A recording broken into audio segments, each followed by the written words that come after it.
ফেসবুকে একটা photo card, interesting একটা ফটো কার্ড একজন আপলোড করেছে। তো ওইটা আমার নজরে পড়লো। যদিও অবশ্য বিষয়টা কিন্তু খুবই সেন্সিটিভ। আপনি খুবই নিরপেক্ষ দৃষ্টিভঙ্গি দিয়ে যদি এই ফটো কার্ডের বিষয়বস্তুটাকে আপনি যদি ব্যাখ্যা করেন, তাহলেও কিন্তু এক শ্রেণীর মানুষ আপনাকে ট্যাগ দিয়ে দিবে যে আপনি অমুক, আপনি সমুক তমুক। যদিও অবশ্যই এগুলো আমি এত কেয়ারও করি না, কারণ আমার বক্তব্য হলো যে আমি নিরপেক্ষ কথা বলে যাব, তাতে যে যাই ট্যাগ দিক, it does matter and I don't care. তো ফটো কার্ডে এখানে কি, এই যে এখানে দুইজন ব্যক্তির ছবি দেখা যাচ্ছে, তাই না? একজন হলো তুরস্কের প্রেসিডেন্ট রিসেপ তাইয়িপ এরদোগান, আর অন্যজন হলো ইসরায়েলের প্রধানমন্ত্রী বেনিয়ামিন নেতানিয়াহু। তো এখানে তুরস্কের এই প্রেসিডেন্ট একটা বক্তব্য দিয়েছে, সেটাই এখানে লেখা। সেটা হলো যে টার্কিশ লিডারশিপ অর্থাৎ রিসেপ তাইয়িপ এরদোগান যেটা বলছেন, bombing cities cannot be called self defence, history will জাজ this silence and this force. খুবই পরিষ্কার একটা বক্তব্য, তাই না? অর্থাৎ বলতে চাচ্ছে যে ইসরায়েল যে গাজায় একের পর এক বোমা মারছে না, বোমা মেরে সেখানকার বিল্ডিং টিল্ডিং মাটির সাথে ধসিয়ে দিয়েছে। তো এখন রিসেপ তাইয়িপ এরদোগান বলতে চাচ্ছে যে এই যে ব্যাপকভাবে বোমা মারলো, এইটাকে হলে সেলফ ডিফেন্স অর্থাৎ আত্মরক্ষা বলে না। ইতিহাস একদিন এই ইসরায়েলের এই কর্মকাণ্ডকে স্মরণ করবে, এবং একই সঙ্গে এ ব্যাপারে পশ্চিমা দেশগুলো যে নীরবতা অবলম্বন করেছে, এবং খালি পশ্চিমা দেশগুলো কেন, আসলে ওই আরব দেশ, মুসলিম দেশগুলো তো নীরবতা পালন করছে, তাই না? এমন না যে খালি পশ্চিমের ইহুদি নাসারা কাফেরে এ ব্যাপারে নীরবতা পালন করছে না। অ্যাট দ্য সেম টাইম আমরা এটাও গভীরভাবে লক্ষ্য করেছি যে আরব দেশগুলো মানে কি মুসলিম দেশ, তাই না? তো তারাও কিন্তু নীরবতা পালন করছে। তো মনে হচ্ছে এই বক্তব্যের এগেনস্টে এই ইসরায়েলের প্রধানমন্ত্রী বেনিয়ামিন নেতানিয়াহু উনি কি বলছেন? উনি বলেছেন যে moral lectures won't stop rockets, we act because survival leaves no choice.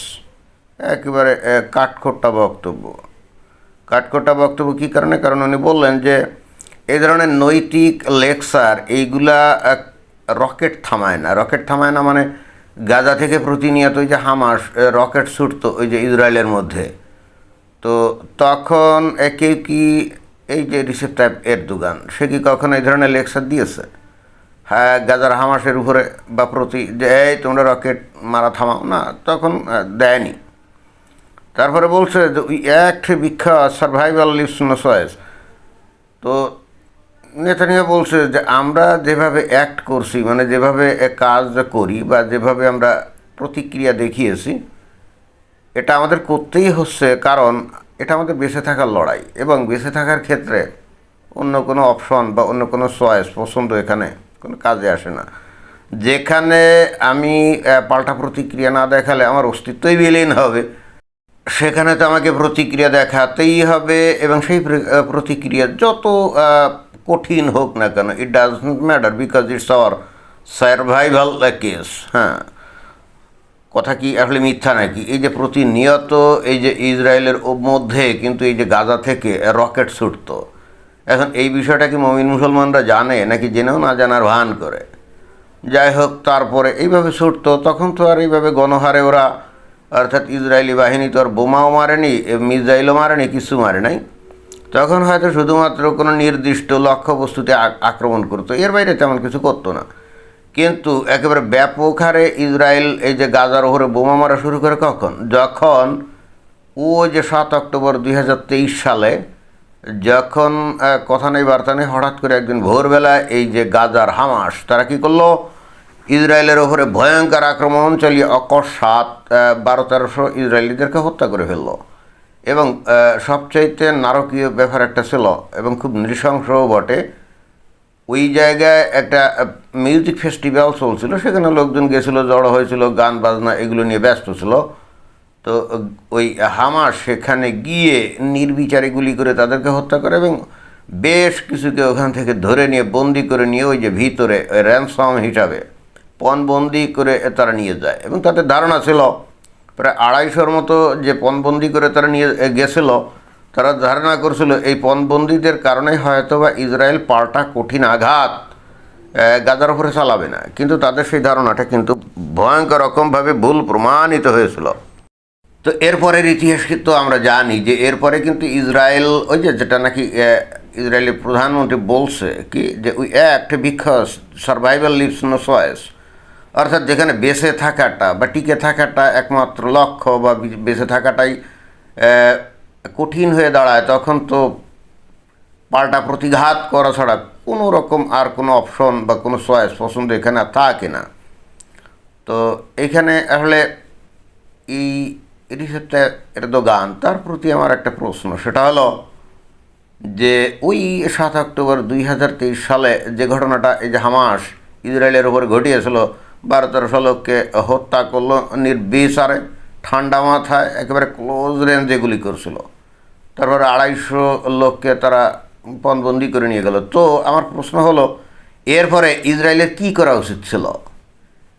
এরপরে ইসরায়েলের কি ওই গাজার যে হামাস তাদের কাছে গিয়ে কি করজোড়ে ভিক্ষা করা উচিত ছিল, বা করজোড়ে কি প্রার্থনা করা উচিত ছিল যে হে বস, তোমরা যা করেছো খুব বীরত্বের কাজ করেছো, এখন আমরা তো খুবই অসহায়, 250 জনকে তোমরা ধরে এনে ওই যে টানেলের মধ্যে লুকিয়ে রাখছো, তো এদেরকে ছেড়ে দাও, আর যদি তোমরা কিছু চাও কী চাও বলো। অথবা আমার বললো যে প্রত্যেক জনপিছু মানে প্রত্যেকের জন্য মাথা পিছু $10 লক্ষ করে যদি ইসরায়েল পেমেন্ট করে তাহলে তাদেরকে ছেড়ে দিবে। তো আমার এই যে রিসেপ তাইপ এরদোগান এবং একই সঙ্গে যারা নাকি মমিন মুসলমান, যারা নাকি এই যে হামাসকে ভালোবাসে বা ফিলিস্তিনিদেরকে ভালোবাসে, ভালো কথা, মুসলিম ভাই হিসেবে ভালোবাসতেই পারে, এটাতে আমি অন্যায় কিছু দেখি না। তো আমার তাদের কাছে প্রশ্ন যে হামাস ইসরায়েলের উপরে যে ম্যাসাকার করছিল, এরপরে ইসরায়েলের আসলে কী প্রতিক্রিয়া দেখানো উচিত ছিল? মানে আলাপ আলোচনা করা, না পাল্টা আঘাত করা, কোনটা, নাকি চুপচাপ বসে থাকা? আমি জানি না আসলে কি উত্তর দিবে, বাট আমার কাছে কেন জানি মনে হয় অধিকাংশ বলবে চুপচাপ থাকবে, নাইলে আলাপ আলোচনা করে সমাধান করবে। তো আলাপ আলোচনা, যেখানে খুন খারাপি হয়ে গেছে অলরেডি, 12-13 লোককে হত্যা করে ফেলছে, সেখানে কি আর আলাপ আলোচনা করে সমাধানের বিষয় থাকে? কারণ ওই হামাস তো অলরেডি ওই ইসরায়েলের এগেনস্টে যুদ্ধ ঘোষণা করছে, তাই না? ভোরবেলা 7 অক্টোবর যে 2023 সালে হামাস তো রীতিমতো ইসরায়েলের এগেনস্টে যুদ্ধ ঘোষণা করেছে। তো যুদ্ধ যখন ঘোষণা করবে, তো প্রতিপক্ষ কি চুপচাপ বসে থাকবে নাকি, নাকি হাত জোড় করে থাকবে, নাকি হামাস একের পর এক গুলি করে মেরে যাবে, বোমা মারবে, রকেট ছুটবে, মেরে কেটে সাফা করে দিবে, আর ইসরায়েল বসে বসে কি মানে ঘরের মধ্যে গুটি সুটি মেরে বসে থাকবে নাকি? আর থাকলেও তো এরা মেরে ফেলতো, তাই না? আমার বক্তব্য হচ্ছে এখানে ইসরায়েলের আসলে কী প্রতিক্রিয়া দেখানো উচিত ছিল।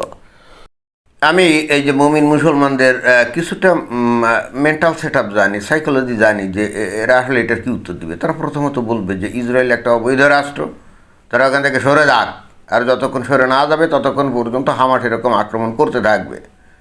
আচ্ছা, ধরে নিলাম ওটা অবৈধ রাষ্ট্র, আমি তর্কের ক্ষেত্রে ধরে নিলাম, এখন ওদের জোর আছে, ওরা বসে আছে, তাই না? তা অতীতে শত শত বছর ধরে মুসলমানরা তো একই আচরণ করে গেছে, তাই না? জোর করে বিভিন্ন দেশে ঢুকে সেগুলো দখল করে সেই দেশগুলাকে কি কলোনি বানিয়েছে, সেইগুলাতে জোর করে মানুষকে ইসলাম ধর্মে ইয়ে করছে, কনভার্ট করেছে, এগুলো হয়েছে না? যেমন এই যে আজকের মিশর বলেন, লেবানন বলেন, সিরিয়া, ইরাক, এগুলো তো সব একসময় খ্রিস্টান রাষ্ট্র ছিল, কি তাই না? একসময় খ্রিস্টান ছিল, আর ইরান ছিল কি জরস্টিয়ান ধর্মের অনুসারী। তো আরবরা এই সমস্ত দেশ দখল করে কি করছে? এগুলো জোর করে দখল করছে না, করে এদের জনগোষ্ঠীকে জোর করে এদেরকে কি ইসলামে দীক্ষিত করিয়েছে না? করেছে। তো এটা কি বৈধ? মানে এটা কি বৈধ হয়েছিল কি না? বা অত দূর যায় কেন? এই খোদ এই ভারতীয় উপমহাদেশের কথাই বলেন না, এখানে যে বিভিন্ন সময় এই যে এই মুসলিম যারা এসে আক্রমণ করেছে দূর থেকে, ভারতের হিন্দুরা তো কোনো জায়গায় আক্রমণ করতে যায় নাই, অতএব এখানে মুসলমানরাই তো এসে জোর করে এখানে ঢুকছে, ঢুকে এই অঞ্চল দখল করছে, করে এই অঞ্চলের লোকজনদেরকে কি হয় অস্ত্রের মধ্যে, নইলে মিথ্যা কথার মধ্যে দিয়ে, নইলে নানা কায়দা কানুনে এদেরকে মুসলমান বানিয়েছে, তাই না?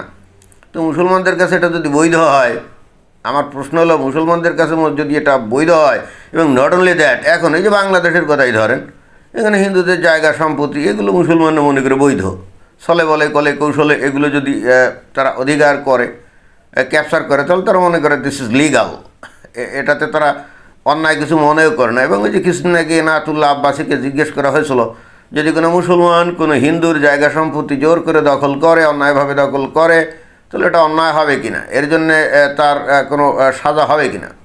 এনায়েতুল্লাহ আব্বাসী একেবারে পরিষ্কার বলছিল, এর জন্যে এই রাষ্ট্রীয়ভাবে হয়তো তার শাস্তি হতে পারে, বাট আল্লাহর কাছে এর জন্যে তার কোনো শাস্তি হবে না, এর জন্যে তাকে অন্তত জাহান্নামে যেতে হবে না। তো তার মানে জাহান্নামে না যাওয়া মানে কি, মানে হচ্ছে সে অন্যায় করে না, রাইট?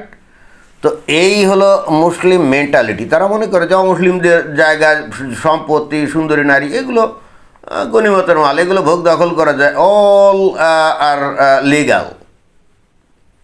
তো ভালো কথা। এখন আমি যদি বলি যে এই ইহুদিরা, তারাও এখন ওই মুসলমানদের এই নীতি গ্রহণ করে তারা ওই জায়গা দখল করে রাষ্ট্র তৈরি করছে, ঠিক আছে, ভালো কথা। তোমাদের যদি ক্ষমতা থাকে তাদেরকে উঠিয়ে দাও, তাদেরকে সেখান থেকে তাড়িয়ে দাও, সেই ক্ষমতাও তো নাই। তোমরা যখন ক্ষমতা ছিল তখন যেখানে ইচ্ছা করি সেখানে তোমরা দখল নিয়েছো। তো এখন ইহুদিদেরও ক্ষমতা হয়েছে, তারা দখল নিয়েছে, এখন তোমাদের ক্ষমতা থাকলে তাদের তাড়িয়ে দাও। এবং মুসলমানরা তো কম চেষ্টা করে নাই। 48 সালে যখন ইসরায়েল প্রতিষ্ঠিত হয়, এর একদিন না 2 দিন পরেই কিন্তু ওই আরব দেশগুলো তাকে আক্রমণ করে এবং ইসরায়েল তাদেরকে প্রতিহত করে নিজেরা টিকে থাকে।